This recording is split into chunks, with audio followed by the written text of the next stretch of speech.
রমজান আমাদের সামনে আসতেছে ইনশাআল্লাহ প্রত্যেকে দিল থেকে নিয়ত করে আপনাদের কাছে আমার অনুরোধ, আমার এই শেষ কথাটা হলো প্রত্যেকটা মুসলমান যুবক ভাই, মুরব্বী, পর্দার আড়ালের মা বোন, আমাদের প্রত্যেকের চলাফেরার দ্বারা যেন এটা বোঝা যায় যে আমি রমজানের কারণে আমার চলাফেরা, কথাবার্তা, আচরণ, উচ্চারণের মধ্যে দুনিয়াবি লোভ কমাইছি, আখেরাতের ফিকির বাড়াইছি। কমপক্ষে একটু ভিন্নতা, একটু অতিরিক্ত প্রস্তুতি, অতিরিক্ত আমল, এটা যেন আপনার মধ্যে থাকে, আপনার চেহারায়, সুরতে।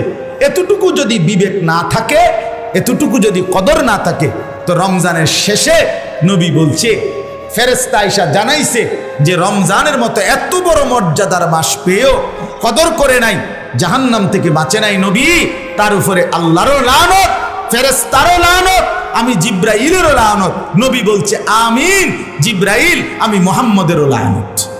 যা, তোর উপরে খোদার গজব, তোর উপরে রসুলের গজব, তোর উপরে সমস্ত ফেরেশতার গজব, তোর উপরে আল্লাহর লানত। তুই মোবাইলে দেখ, যা, তোর উপরে আল্লাহর লানত পড়ুক। তুই বেড়ি বাজারেই ঘুর, যা, তোরে খোদা আর ঘরে ফিরাবে না, তুই বাজারেই ঘুরবা। তোমার এই এক জুতার লেগেই তোমারে খোদায় ঘুরাইব, এক জুতার লেগেই তুমি ঘুরবা 30 দোয়ান, তুমি আর ফিরলা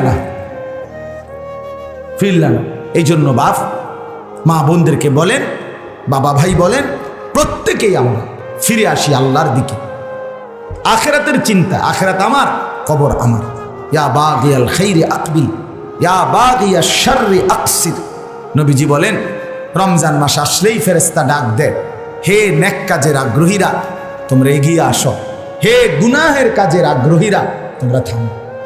চোর থামো, এই সুদখোর, বেবিচারী, এই অসৎ যুবক এবার তো থামো, বেপর্দা বোন এবার থামো। এটা রমজান, এটা রমজান, এটা রমজান। নেক কাজের আগ্রহীরা আসো। আল্লাহ তাআলা আমাদের প্রত্যেক তৌফিক দেন, কবুল করেন। প্রত্যেকে ইনশাআল্লাহ চেষ্টা করবেন তো ইনশাআল্লাহ রমজানকে সামনে রেখে জীবনটা সুন্দর করেন, কদর করেন।